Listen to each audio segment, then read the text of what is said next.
हमारे संसाधन, हमारी धरोहर।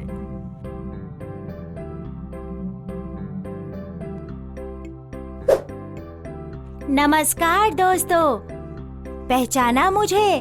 मैं हूँ ऊर्जा का बहुत शक्तिशाली स्रोत, सूरज।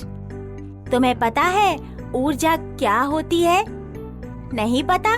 मैं बताता हूँ। किसी भी काम को करने की क्षमता को ऊर्जा कहते हैं।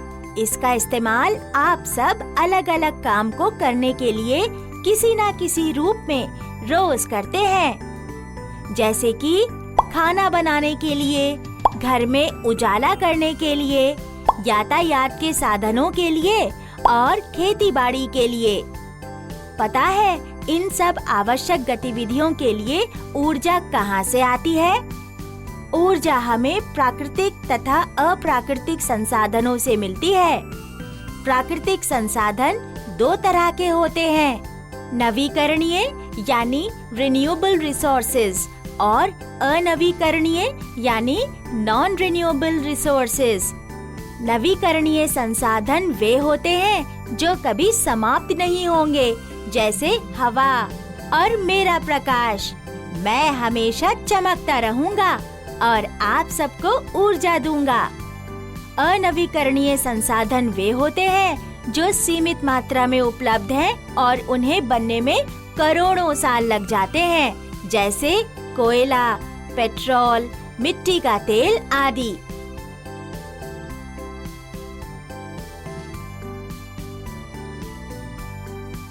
इस वीडियो की मदद से हम समझेंगे कि हम अनवीकरणीय संसाधन कैसे बचा सकते हैं और हम सबको मिलकर इन संसाधनों का उपयोग समझदारी से करना चाहिए और कैसे हम नवीकरणीय संसाधनों का प्रयोग कर सकते हैं।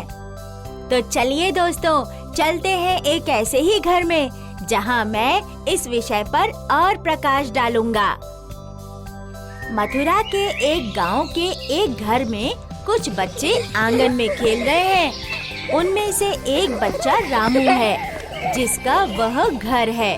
उसे बहुत भूख लगती है और वह अपने घर के अंदर जाता है और माँ से कहता है, माँ बहुत भूख लगी है।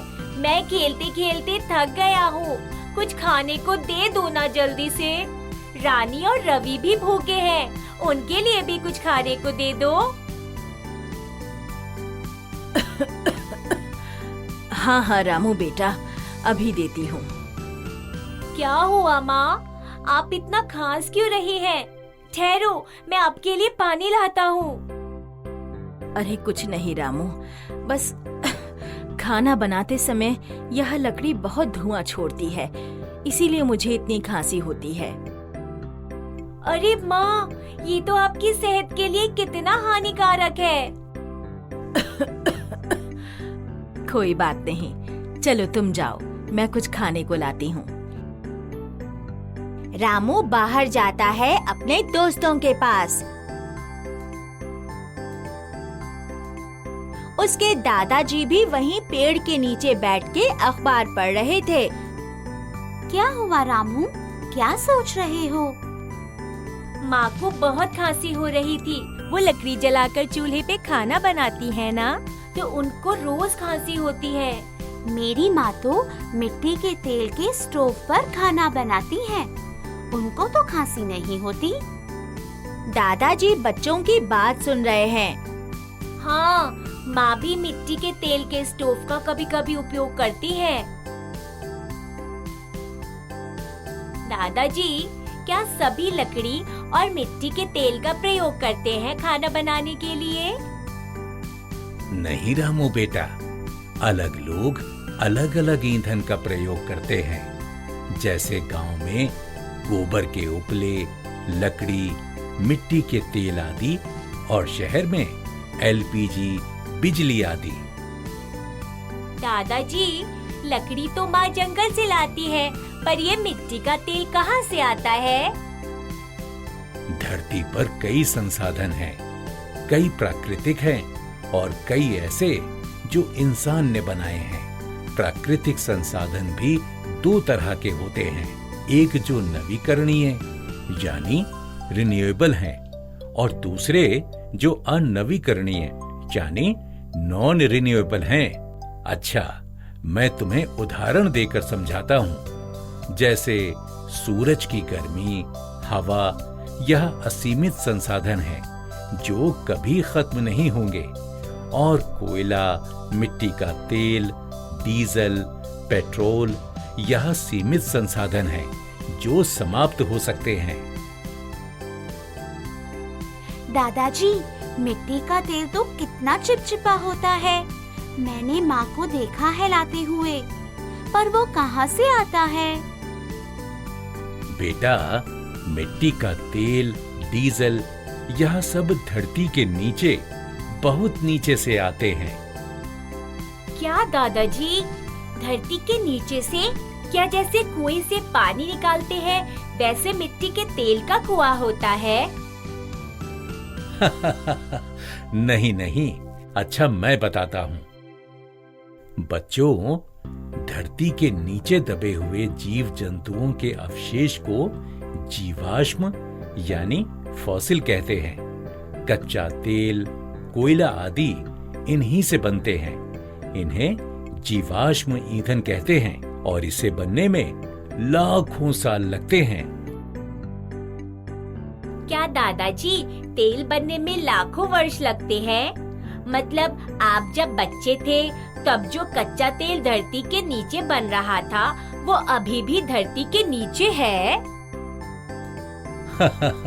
अरे उससे भी बहुत पहले से। तो बच्चों, समझे तुम कि लाखों वर्ष लग जाते हैं कच्चे तेल को बनने में। इसीलिए हम सबको सोच समझकर इसका उपयोग करना चाहिए। अतः इन संसाधनों का उचित प्रबंधन अति आवश्यक है, अन्यथा भावी पीढ़ियों को अनेक परेशानियों का सामना करना पड़ेगा। अच्छा, यह तो बड़ी अनोखी बात पता चली मुझे। पर दादाजी, कच्चे तेल को बाहर कैसे निकालते हैं?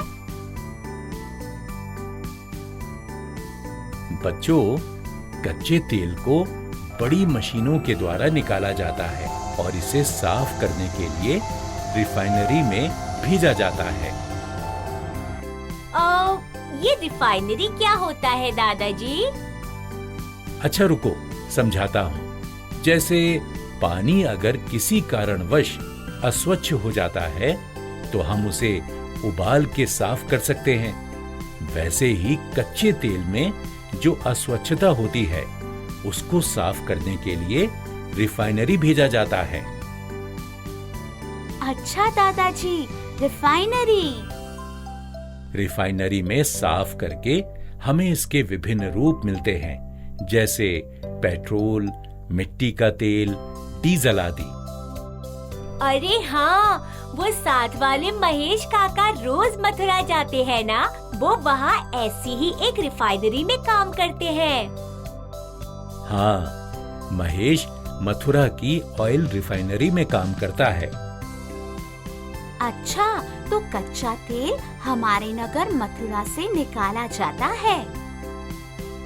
जब मैं मथुरा गया था तब मैंने वहाँ बड़ी बड़ी तेल की टंकियाँ देखी थी। पिताजी ने बताया था कि ऐसी रिफाइनरी बहुत कम जगह पर ही है और मथुरा उनमें से एक है। देखो बच्चों, भारत के वो प्रदेश जहाँ ऑयल रिफाइनरी है। हाँ रवि, सही कहा तुम्हारे पिताजी ने। कच्चे तेल को बनने में लाखों वर्ष लग जाते हैं। ये सिर्फ कुछ जगहों पर ही पाया जाता है। कच्चे तेल को साफ करके अलग अलग रूप में बदला जाता है। तो ये बताइए दादाजी, अगर ये समाप्त हो गया तो फिर हम क्या करेंगे? खाना कैसे बनाएंगे? हाँ, और कोयला, मिट्टी का तेल, डीजल का प्रयोग तो खेतों में, घरों में सब जगह होता है। अगर यह समाप्त हो गया तो हम क्या करेंगे? हाँ बच्चों, जैसा मैंने तुम्हें बताया था कि यह एक सीमित संसाधन है और इसे बनने में लाखों वर्ष लग जाते हैं। इसीलिए हम सबको बहुत ध्यान से और समझदारी से इस संसाधन का प्रयोग करना चाहिए। हाँ बच्चों, अनवीकरणीय संसाधनों का प्रयोग सोच समझकर करना चाहिए और हमको नवीकरणीय संसाधन जैसे मेरी ऊर्जा, हवा की ऊर्जा का भी उपयोग करना चाहिए। अरे बच्चों, कल तो तुम सबकी छुट्टी है ना, तो क्यों ना हम सब आगरा चलें ताजमहल देखने, और रास्ते में मथुरा ऑयल रिफाइनरी भी आती है।